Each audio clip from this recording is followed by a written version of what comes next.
Jonah was nowhere in sight. While Arthur was on a mission, this was an opportunity to ask Ella how she spoke 26th century English. He could have asked her, but opted to perform a little language experiment instead, whispering into the Digidex. For a translation. "Hola, Ella," Arthur greeted, giving her a little jump. "Oh, hey, Arthur," she replied. "Sorry I startled. I didn't expect anyone coming from that way. Have you been gathering things from your carriage?" "Sí, estoy. Buscando a tu padre." Arthur read clumsily, glancing at the display. "Sabes dónde está él?" Yeah. Papa is at the mill behind the barn," said Ella, pausing. "Arthur, why are you talking strangely?" Arthur stood, mouth agape, trying to figure out just how she did it. How'd she understand him? "How did you understand me?" he asked, dumbstruck as he set down his things. "Can you speak Spanish too?"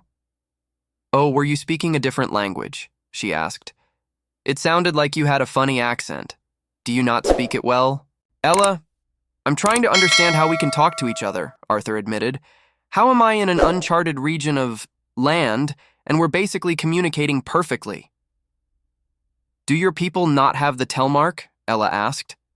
"The what?" Arthur clarified. Ella reached over her shoulder and pulled down the neck of her collar, just enough to reveal what looked like a tattoo the size of a dime. It had 2 teardrops in the center with lines drawn out from them, forming a spiral. "See the Telmark," she said. "You don't have one?" "No, I don't," Argue admitted. "What does it do?" "Really? I thought everyone had one." "It lets everyone in the realm talk to each other, even if they're elfish or orcish or man or anything really," said Ella. "It's a translator?" Arthur asked, confused. Not Ella, nor anyone living here family looked like they had access to this kind of technology, let alone any kind of technology. "How does it work?" he asked. "Magic," she said. Casually, like it was some everyday thing she experienced. "Friar Darren gave me mine when I was 5. He does all of them in Wedwick." Hold on, Ella." "Hey, Data," Arthur called nonchalantly. "Can you scan for any cybernetics or nanotechnology within, say, a 10-foot radius?" "Scanning." "I am not detecting any technology of that nature within the specified radius," reported Data. "No EM fields? Energy output?" "Nothing?" asked Arthur. "Negative," said Data. "That ruled out technological shenanigans. However it worked, Ella probably wasn't the one to explain it to him. Arthur really needed to meet Darren to find out more about a lot of things, it seemed. "So do your people have to learn Elfish and all the other languages?" asked Ella. "That sounds really hard."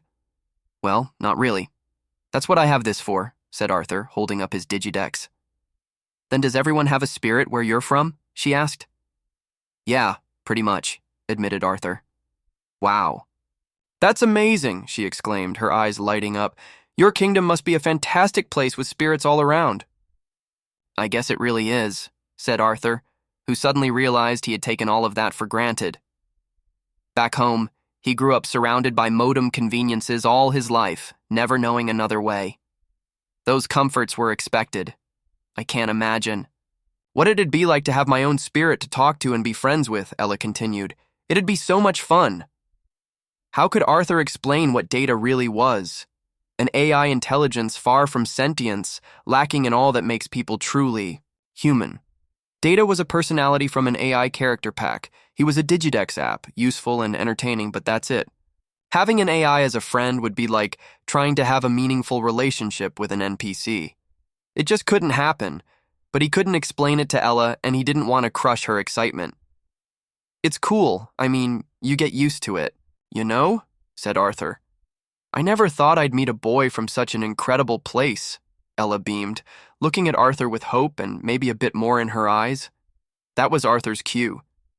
Ella seemed nice and was roughly his age and all, but so many buts. Firstly, he was lost on an unknown planet hoping to get rescued, and so a relationship wouldn't only distract him from his goals, but it'd be immoral to lead her on. Also, didn't people marry around his age in the Middle Ages? Secondly, and most notably, he just wasn't really into girls. Or boys, for that matter. His mom said he was a late bloomer. Arthur just thought it sounded like a lot of work. He had career ambitions, he told himself. Yeah, the world has a lot of interesting people in it. It's crazy, eh? He deflected, hurriedly. Speaking of which, I ought to go find him. The mill behind the barn, right? Got it. Arthur finished with a double thumbs up before reaching down and picking up his salvaged equipment. Totally didn't fumble that. Not one bit. When was the last time he slept? Like really slept? 36 hours ago? And this was a lot of exercise for someone trapped in a shuttle for 6 weeks. Arthur needed rest, and now that he wasn't on a deadline anymore, he could get some. Looking up at the moss climbing up the stones, he suddenly missed his home. A lot. He pictured his parents and wondered if they knew he was lost yet. Would they find him or learn what happened? What if they never got any closure? Would he ever see his home or anyone he knew again? Arthur wiped the tears away from his eyes. He thought he was almost an adult, about to make his mark on the world. But right now he felt like he was just some lost kid in a strange place, unsure of what to do. He felt alone and afraid and exhausted. Arthur startled awake to a thunderous clatter of hooves passing above him. A small army had just crossed the bridge. Arthur waited for their sounds to grow distant before carefully ducking out from under the bridge, grabbing his Digidex and creeping up the embankment. Peeking over the side, he didn't see any more coming in either direction. He picked up the Digidex charger, quickly hid it in the bush near the heatsink, and repositioned himself for a better view. There were 10 of them. Armored cavalry with maroon banners and matching horses. Were these Lordship Delceran's men? In the center of them rode a slim man in robes atop a horse in polished barding, its armor sparkling in the afternoon sun. Existence of steel, confirmed. He was definitely some kind of VIP because at his signal they halted at the fork in the road, standing while he gestured commands. Then the whole troop turned and headed for the farmhouse. Shit. Oh shit. Arthur's mind raced. How could he have been so stupid? He just didn't think of it, that's all, especially with Agder and the kids acting so relaxed, but that didn't mean everyone was going to be. To Arthur, a deorbiting shuttle was a common occurrence. It was like seeing a plane flying high overhead. You could look right at the sky and you wouldn't notice anything unusual. It might not even register. But if you lived in a stone castle and the water wheel was considered high-tech, then something falling out of the sky with a 100-foot trail of flames might be a cause for concern. What would his own leaders do if something frightening and alien landed in their backyard? Send the military. It was hard to see exactly what was going on at the distance Arthur was from the farm. The horses were just legged blobs, and the soldiers, riding them, looked like tiny sticks. Some of the soldiers dismounted while the rest of the cavalry huddled in front of the farmhouse. Something grabbed their attention. Someone walking out from the field, someone short. Maybe Jonah? They regrouped to face him as another joined from the barn, probably Agder coming from the mill. It was 2 opposing 10. The VIP was pointing at the sky. They were talking. Suddenly, one of the soldiers walked forward and pushed Jonah hard, who responded with a punch. In moments, several men wrestled Jonah to the ground. Agder yelled something at the VIP, who barked a command to the soldiers, and they immediately stopped, leaving Jonah down. Agder and the VIP were talking, and when they finished, the cavalry split up, with 2 staying behind and the rest heading towards the forest where the pod was.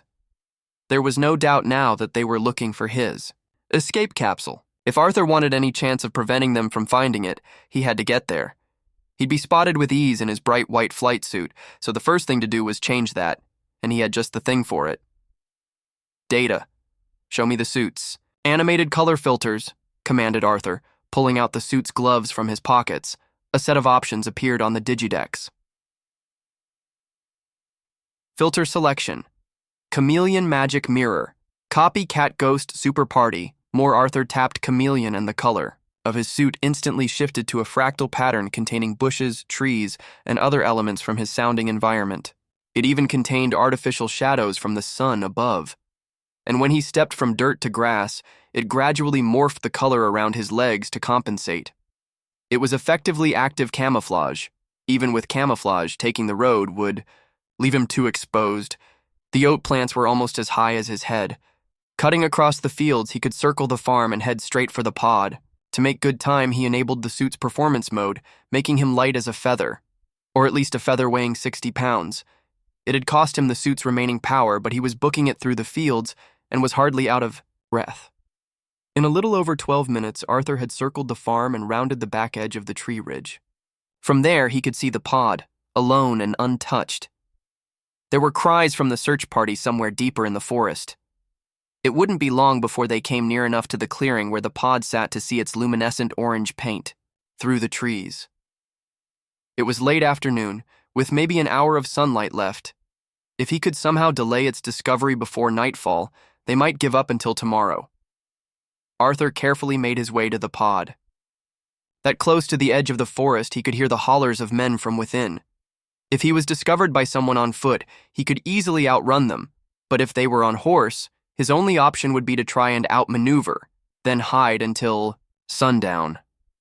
Painting the pod black in the same way the aluminum maintenance panel was would be fast and make it more difficult to spot from a distance. They'd have to walk right up to the clearing to find it. He reached inside the pod and grabbed a chunk of what used to be the armrest foam, now closer resembling a giant charred marshmallow, and began wiping down the outside of the pod with it. In one stroke, it left a thick trail of soot, and in a second, it almost completely covered the orange paint. The calls were getting closer. He had to work fast before... "Over here!" a man yelled from the tree line. "What is it?" asked another further away. Arthur immediately dove into the nearby bushes as a soldier emerged from the forest and hustled over to the pod. "I don't know, but this must be it. Get the captain!" the soldier yelled. Arthur had been scrubbing down the opposing side of the capsule and didn't hear the man approach. He wasn't seen, but the bushes he was hiding in were only a couple meters from the pod. He could almost spit that far.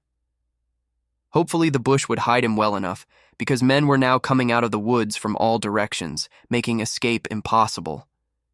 In moments, he was surrounded by soldiers, and one VIP, in robes with what looked like pointed ears. "An elf? This is no Firestar," snapped the elf angrily. "I've not seen anything like it," confessed the man Arthur presumed was the second in command. The elf dismounted and walked over to the pod, pulling his sword.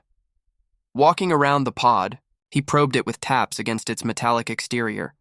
When he reached the open hole where the door once was, he tilted down, looking inside. "Captain, what do you make of this?" asked the elf. The captain walked over, hesitant. He leaned over to look inside. "I'm not one for magic, but that there looks like a chair," the captain admitted. "I thought so as well," the elf agreed. "Perhaps it held someone inside."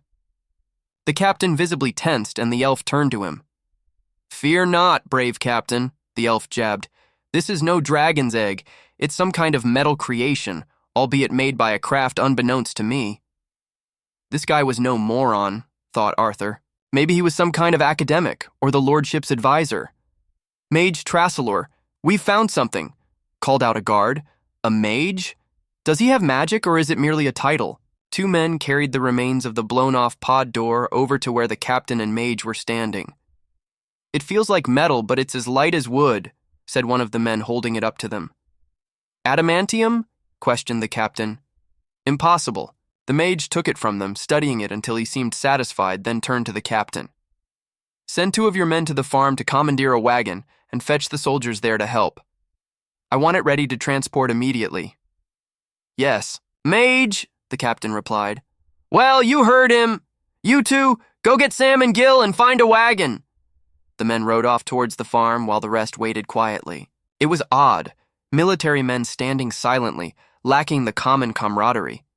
There was a tension in the air, rising with the tide of whispers among them. Arthur overheard the nearest soldiers. "By the gods, there isn't as much in one place. In all the realm," the first whispered. "The lordship could buy 12 castles with it," the other replied. "Or an army," said a third.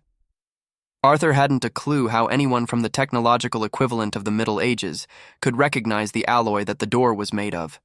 It was far beyond them, or at least he thought it was. To his knowledge, the metal wasn't found in nature, so how could they know of it? Whatever the case, the scene playing out before him made one thing clear. It wasn't just valuable, titanium was legendary. In short time, 4 men came back pulling a farm cart with one of their horses. The group dismounted, tying their horses, nearby, and gathered around the pod at the captain's command to begin loading it into the cart. Arthur was helpless to watch. He ran through dozens of strategies in his head, but none held up against 10 trained soldiers. And then there was the mage, an unknown factor. If he entertained the fact that magic was real, then in D&D terms, Mage Trasseler alone might have a challenge rating several times higher than he could handle. It wasn't worth finding out. Arthur stayed hidden as the captain and his men rolled the pod up a makeshift ramp and lashed it down to the cart. Only when everything looked ready did the mage speak again. "Is it secured?" Trasselor asked the captain. "Yes, mage," reported the captain, then turning to his men, "To the castle." "Actually, captain," interrupted Trasselor, "I'm afraid there's been a change of plans." Trasselor unfurled his robes and thrusted a hidden pendant towards the captain with an outstretched arm. Before the captain could react, a bolt of lightning shot from the pendant into his chest, piercing through it, then arcing out to several other men. 6 of them dropped to the ground like rag dolls. The soldiers next to Arthur turned to run, but in an instant the pendant was aimed in their direction. Arthur felt the tingling sensation of static in the air as another bolt of lightning lashed out towards them and struck them down. Their smoking corpses hit the soft ground with padded thuds. 10 men killed in seconds. Arthur had never witnessed that kind of death before. He was frozen with fear, mind racing, with his heart pounding in his chest, almost too distracted to realize the bush he was hidden in had caught fire. There was a moment of hesitation before Arthur realized he was facing a choice between the certain death of fire and the probable death at the hands of an evil mage with lighting powers. Choosing the later, he canceled the active camouflage to focus all the suit's remaining power on running, then scurried out of the bush to escape the growing flames. When he pushed himself to his feet, Trasselor was standing in front of him, lighting pendant held towards Arthur. "Who the gods are you?" the elf demanded. "And how'd you get here?" "I'm, Arthur," he muttered in fear. "I see." "Well then, goodbye, Arthur," said Trasselor, aiming the pendant. "Wait! Please, wah!" Arthur yelled before a blast of energy shot out from the pendant towards him. "I'm dead," he thought. But then he wasn't dead. Somehow he wasn't even hurt. The blast had hit his chest and nothing. "Suit charging complete," Data reported. "Battery at 100%. Arthur looked up to see Trasselor with an expression of shock on his face. The mage lifted the amulet again and activated it. The bolt hit Arthur in the side and harmlessly dissipated across the suit. Trasselor looked horrified. He started to reach for his sword, but Arthur lunged toward him with his right arm cocked back to punch. Nanofibers in the glove stiffened like bone as Arthur formed his hand into a fist, and the suit's muscles released the energy of a beaching ram onto Trasselor's face, snapping his head back like a Pez dispenser. The mage toppled over backwards and fell to the ground motionless. Arthur recovered his balance and stood poised to attack again. Trasselor's counterattack never came. He was dead. "Oh my God, I didn't mean to," Arthur said aloud to no one. It was kill or be killed. Arthur realized in that moment he had made a choice and swung with all of the force he could muster. Lethal force. He was shocked that he was capable of it, and innocence within him was lost. Arthur stood surrounded by the bodies of Trasselor, the captain, 8 soldiers, and just as many terrified horses whose nervous whinnying echoed into the forest. "You!" yelled a familiar gruff voice. Arthur turned to see Jonah walking down the ridge with a bloodied face, likely from his earlier run-in with the soldiers. "Jonah?" blurted Arthur, his mind still reeling. "Gods be damned," Jonah asked, shocked. "What kind of magic was that?" "Please, Jonah, there are some things I can't explain." "I don't know how I could make you understand," said Arthur. "You don't need to explain yourself, but if you want to stay, you gotta answer some questions. The same ones Agder asked me, and I'll know if you're lying, so tell it straight." "Okay," replied Arthur, suddenly guessing that Jonah probably had much more practice lying than he did, on account of Arthur having none. "Why'd they come for you?" Jonah asked.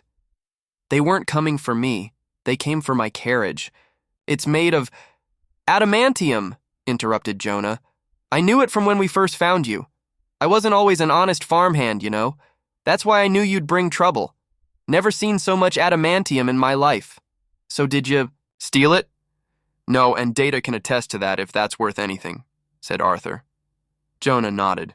A spirit has no reason to lie, they are virtuous things, he added. Data, who is the owner of the emergency escape capsule, what I've been calling my carriage? Your father, Philip A. Linscott, is the owner of the Nova Pescado 2, shuttle registry number 5XBC1, and all subcomponents including the emergency escape capsule, said Data. And who is the shuttle's driver? Arthur asked. You, Arthur T. Linscott, are the active registered pilot, Data reported. Jonah seemed to take this in for a moment before speaking up. So, it is yours, he said, sounding a bit surprised. Then you're the victim of driving a loaded cart through the bad part of town. Del Saren's lordsmen will take what they want, so long as they can justify it. I suppose the mage wanted it all for himself, turning on the men like that. It was quite elf-like of him. Aren't the soldiers supposed to prevent thievery, or something? Asked Arthur. What gave you that idea? Replied Jonah rhetorically. Here in the Eldarin Valley, Del Saran is the lord, next closest to the gods with the other highborn. The lordsmen are below him. They're mostly men with status, and way down in the dirt are the rest of us lowborns. Taken from us is the natural order. Lordship Del Saran. Bad guy, Arthur noted. All right, just one last question.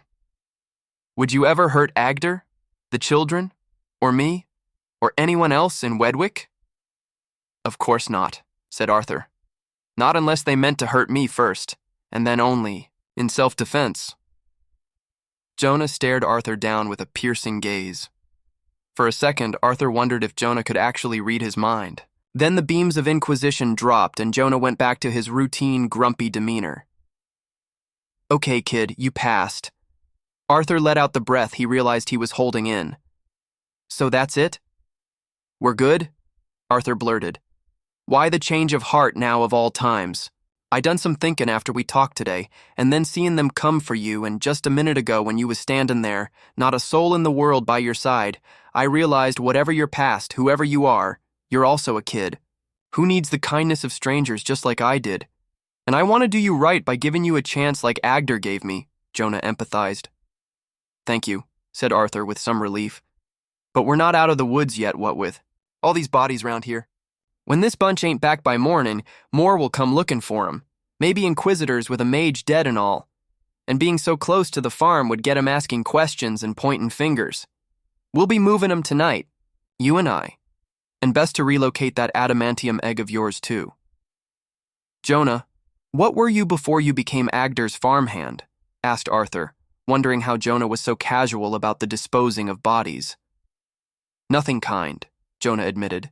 Of the unscrupulous sorts, I'd say, but this ain't a time for tales, the sun's going down soon. Here, grab the legs of this one and we'll put him on the cart. Jonah motioned to follow him as he walked over to Trassalore and grabbed his body from the shoulders. Arthur tried his best to put the fact that these were dead bodies out of his mind. Never seen a dead man before, eh? Jonah reckoned. Just picture them as sacks of flour and put the rest out of your mind. It helped a little, imagining he was loading sacks of flour onto the cart. Arthur couldn't help but replay the fight with Trassalore in his mind. It all happened so quickly, the bolt and the punch, and then it was over. It was nothing like the movies. The last body was Trassalore. Looking at him more closely, his pointed ears seemed even more prominent next to his otherwise human-like features. Perhaps most different was how well adorned his robes were with beads of cut sapphire and border, stitching forming words. They had a subtle ornateness to them that Arthur didn't notice from a distance, and between the folds sat the pendant. Arthur carefully picked it up. It had a triangular prism set in its center, made of some kind of white opalescent stone.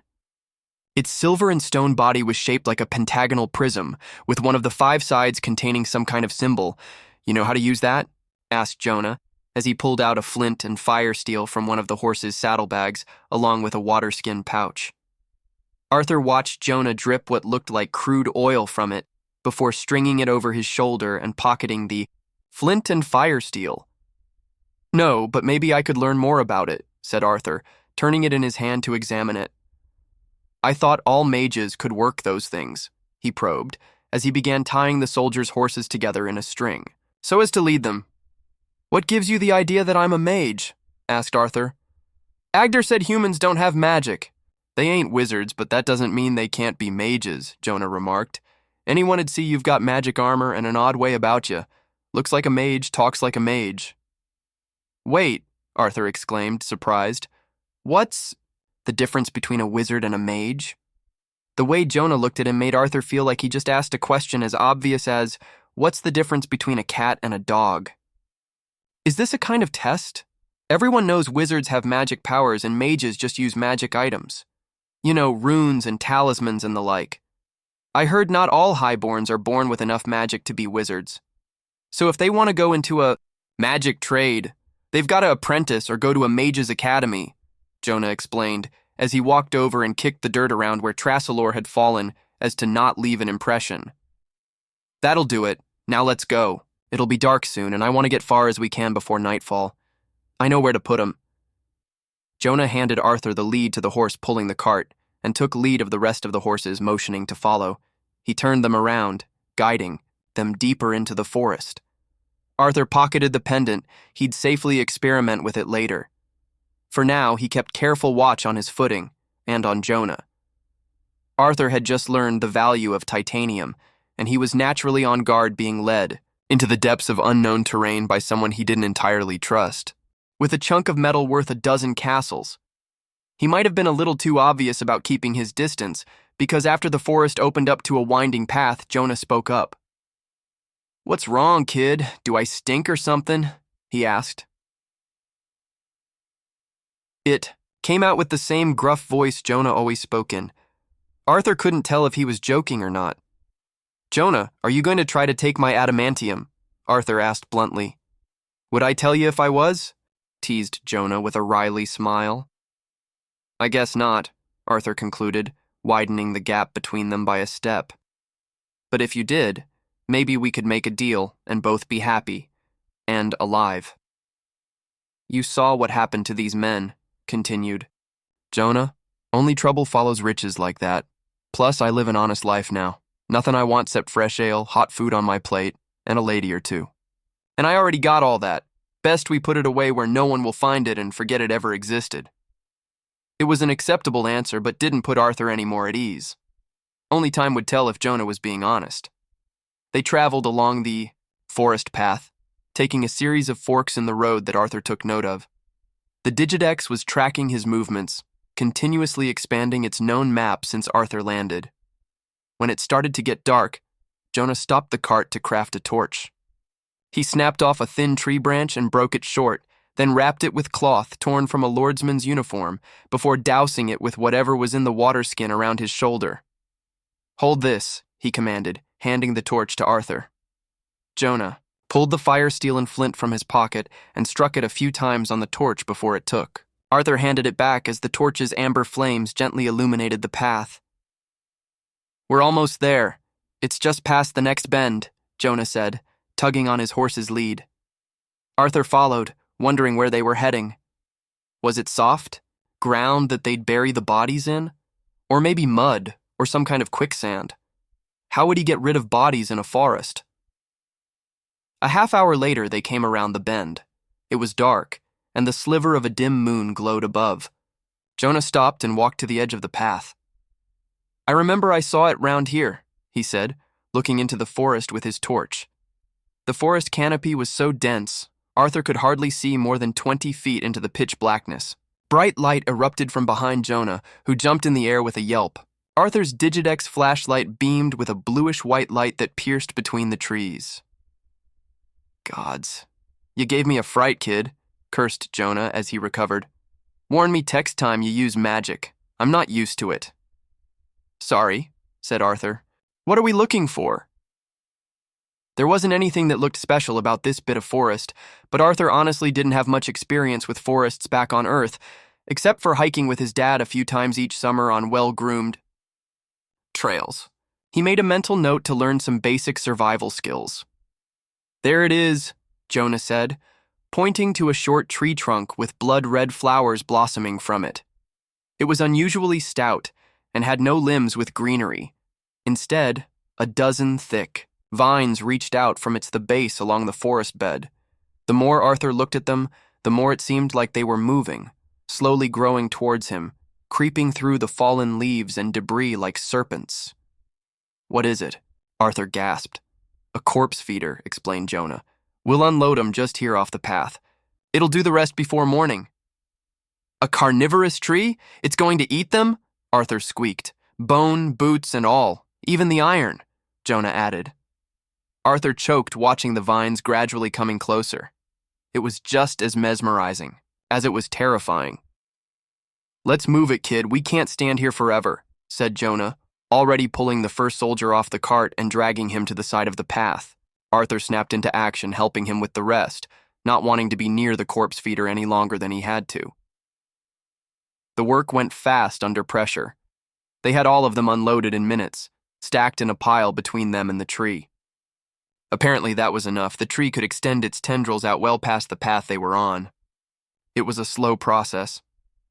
Arthur guessed it would take another hour for them to reach the pile, and then an hour after that to pull them into the ground at its trunk, as Jonah put it. They were soon moving on the path again, leaving the corpse feeder to feed.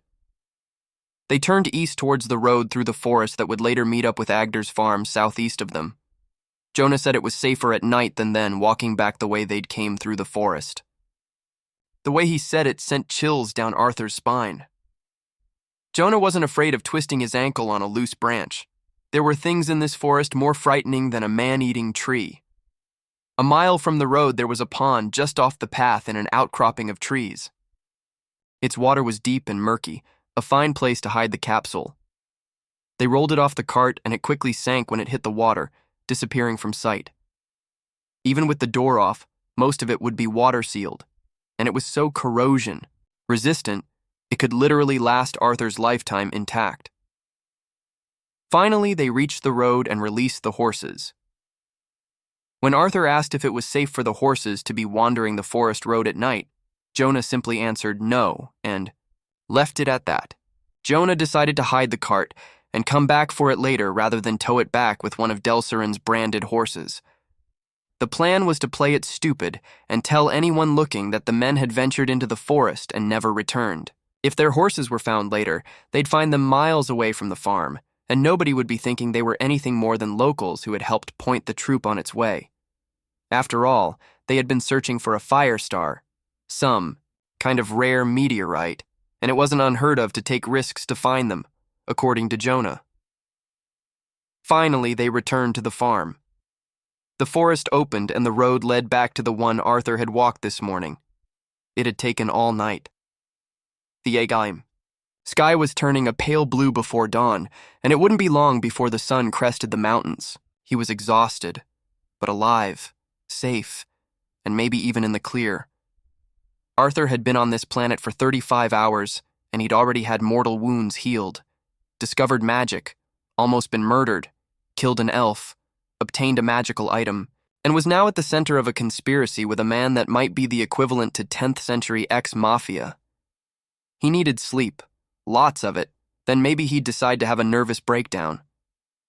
Jonah showed Arthur to the barn. It smelled like the 2 cows and mule that occupied the stalls inside it, and the wool blanket he was given was scratchy and coarse. He was too tired to care about either. Arthur laid the blanket down on a pile of hay and wrapped himself in it. Just as he drifted to sleep with the beams of morning light coming through the barn's wooden planks, a string of notifications appeared, his silenced Digidex.